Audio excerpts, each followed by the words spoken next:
A reefer is a marijuana cigarette. I always thought it was just slang for weed. Reefer Madness is an old propaganda film that labels pot a ghastly menace.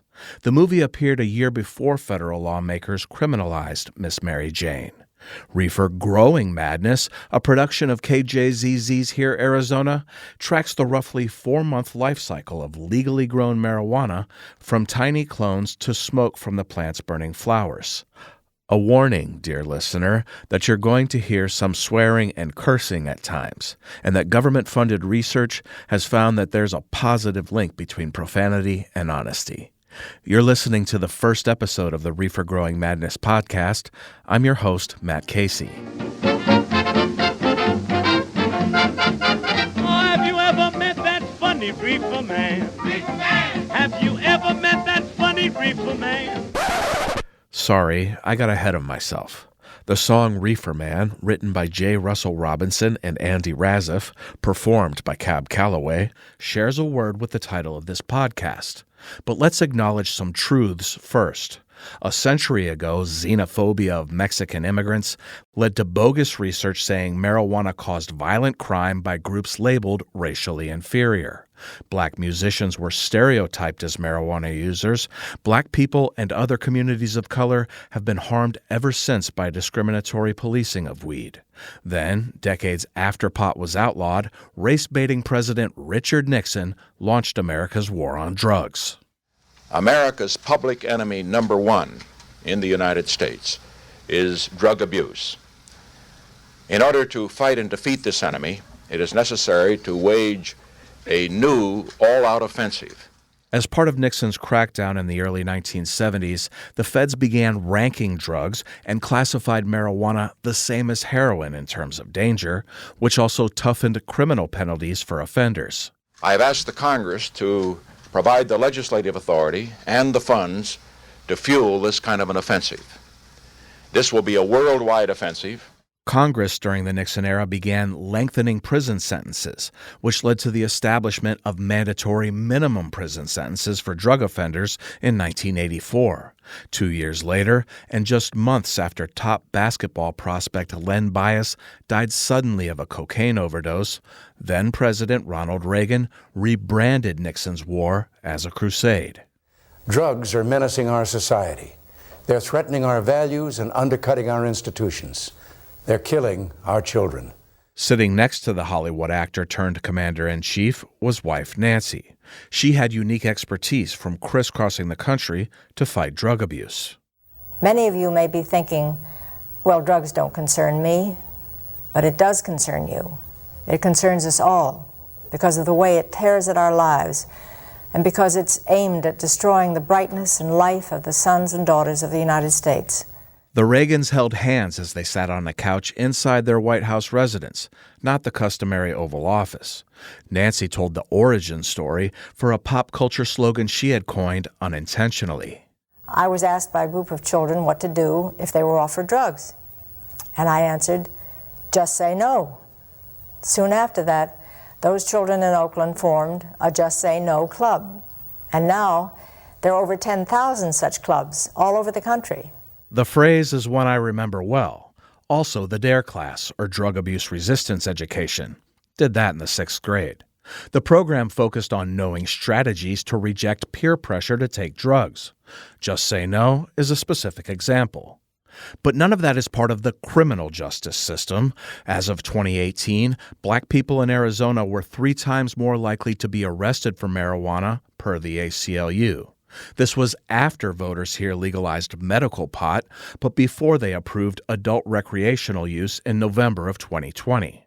But this is big. Arizona, the AP is projecting, has just passed Prop 207, the proposition to legalize marijuana. So it goes. Nowadays, dispensaries are a common sight, and it's hard to drive Metro Phoenix freeways without seeing an ad for weed. Store owners have state licenses through the recreational program that Prop 207 grandfathered in from the medical setup. Yet most state permits set aside for those over-policed for marijuana are now held by big companies. Last year, the Arizona Supreme Court gave prosecutors power to appeal expungements of marijuana convictions and weakened a reform in the measure called the Smart and Safe Act. Then, a federal civil rights investigation of Phoenix police dating back to 2016 found that officers enforce low-level drug offenses more severely against Black, Latino, and Native American people than against white people behaving the same way. Now, with that little bit of history, let's circle back to Cab Calloway, the performer of Reefer Man who rose to fame near the start of marijuana criminalization. Imagine how high the risks were for pot-smoking black musicians a century ago. I don't know how they managed, really, because it was so illegal then, you could go to prison. Blaze Lantana has been playing jazz on KJZZ for decades as a radio host, and the classically trained musician spent 20 years performing and composing with blues and jazz ensembles. Lantana describes Calloway as an interesting character and entertainer. People loved to go to his shows and have fun, and he talked about things that were kind of on the edge, so to speak, like talking about reefer and viper, which is somebody who smokes marijuana, because they made this sound when they would toke on the marijuana cigarette that was like, and so it was like a snake. Oh, have you ever met that funny reefer man? Have you ever met that funny reefer man? Veiled language, not the blunt words contemporary artists use to express their love for marijuana, was how Calloway and his peers put drug references into music. Many people knew what it meant, but it was still slightly coded for, so they could get on the radio or play in the clubs. It was tough for black musicians then to find hotels that would welcome them. So artists with financial means, like Calloway, traveled by train. Trains were also a safe place to get high. A lot of the jazz cats played in his band. He got big money because he did kind of a show as opposed to focusing mainly on the music. Calloway had a strict idea on harmony, while jazz musicians had a unique approach for combining notes to form chords and progressions. And people like Dizzy Gillespie played in his band. And when he did, he might try some interesting things harmonically, and Cab would yell at him and say, "Don't do that in my band. This isn't that kind of band." So the song that first made Calloway famous during the 1930s is also about drugs. It's called Minnie the Moocher.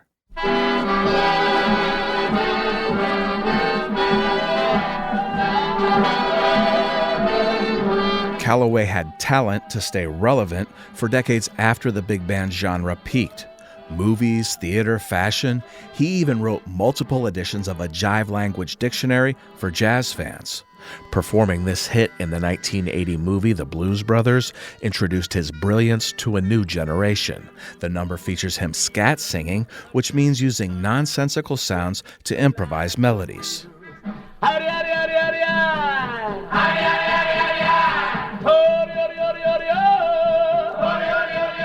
Calloway was tutored in this art by trumpeter Louis Armstrong.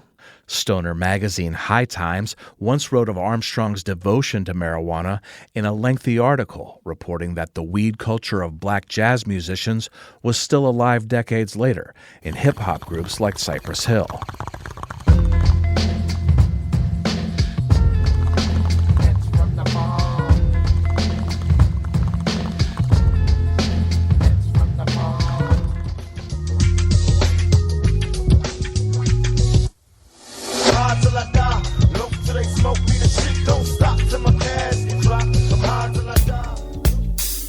Cannabis sativa, or in the heart of LA known as the chronic, not to be confused with the bionic. Today the 90s are back, or at least some of the clothes. I too have nostalgia for a simpler time, before 9/11, cell phones, digital everything, the Great Recession, and the pandemic. Anyway, The recent 90s revival strikes me funny because I remember our style then as borrowing a lot from the 70s, which was when NORML started. That's the National Organization for the Reform of Marijuana Laws. It was founded by friends and led by Keith Stropp. I started smoking marijuana when I was a freshman at Georgetown Law School in 1965. And so by this point, I'd been smoking 6 or 7 years, and I wanted to legalize marijuana. And it sounds a little naive when I hear myself say it now. Stropp was introduced to public interest law working for Ralph Nader, a consumer advocate who led a presidential commission on product safety. NORML became a consumer lobby. We approached the issue from the perspective of how does it impact a responsible marijuana smoker? And our ultimate goal is we want responsible smokers to be treated fairly in all aspects of their lives, period. In 1972, NORML got a surprising gift in the form of authoritative research supporting its cause. This came from a National Commission on Marijuana and Drug Abuse made up of members appointed by the first president to lead the drug war, Nixon. They didn't have the courage to urge full legalization, including legal dispensaries, a legal source where marijuana smokers could get their marijuana. But they did recommend that you eliminate all penalties for the private possession and use of marijuana and for sharing it on a non-commercial basis with friends. Around this time, Stropp's presentations on marijuana legalization to students on college campuses were launching a counterculture rite of passage, thanks to an idea by the head of the agency that booked his gigs to show a movie with the talk. And I said, well, sure, but what movie? I don't have one. He said, well, but there's a great movie called Reefer Madness. Narrated by the principal of a fictional lakeside high school, the 1936 movie labels marijuana a violent narcotic, an unspeakable scourge, the real public enemy number one. Let me tell you of something that happened right here in our own city. You probably read about it in the papers. However, I'll give you the real facts behind the case.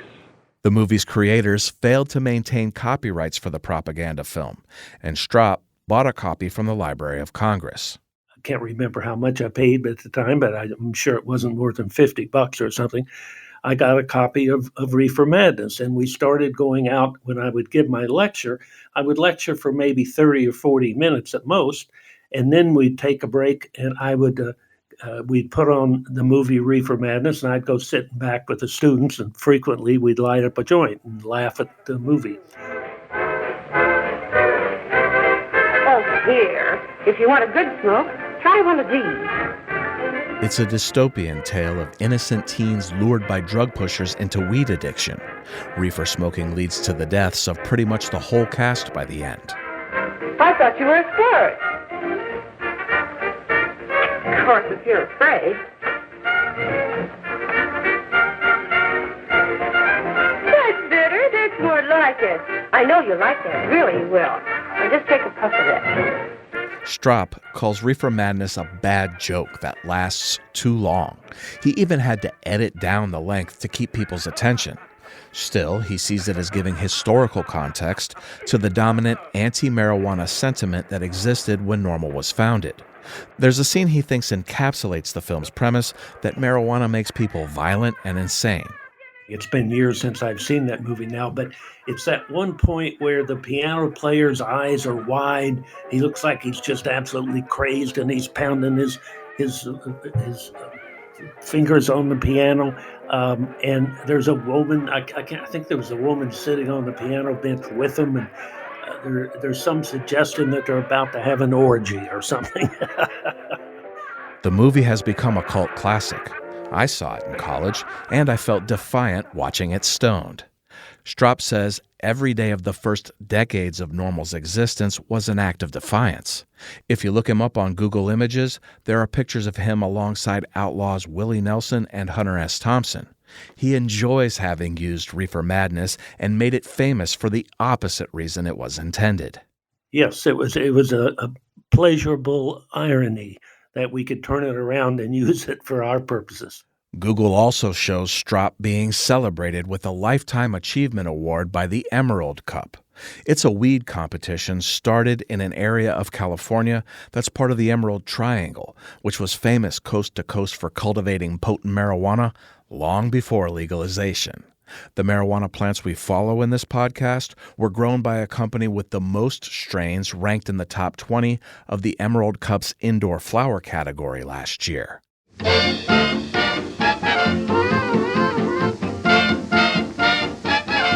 Next time on Reefer Growing Madness, a production of KJZZ's Here, Arizona, we'll make our first visit to Alien Labs to meet the clones, and we'll have a primer to help you better understand the slew of slang and scientific terms related to marijuana. Now, here's my project partner, Tim Agni, with a preview of the photo and video online for this episode. So with this prologue, you get to see one of the centerpieces of the visuals that we've worked on for this story, which is a time lapse of this plant from the time that the clone was planted all the way up until the point where it was harvested. So this was 3 months that we had essentially a phone camera plugged in on a flexible tripod in place in these various grow rooms at Alien Labs. And it's just kind of cool to see. So we are, I've joked quite a bit, literally watching grass grow. Hopefully it is a new and illuminating look at the process. I think that it was a difficult shot to set up. So really, I just hope it looks cool. I did want to say that one of the challenges in editing this time lapse is that half the time we're shooting just in darkness. So, these cycles, lights are on for 12 hours or they're off for 12 hours or however they cycle the light to simulate day and night for these plants. And so editing around these frames of just black has been a challenge. Reefer Growing Madness was produced and hosted by me, Matt Casey. Tim Agni is our digital editor. Assistant News Director Lindsay C. Riley is our project editor. To see photos and other media from this episode, be sure to check out our website, rgm.kjzz.org. And thanks for listening.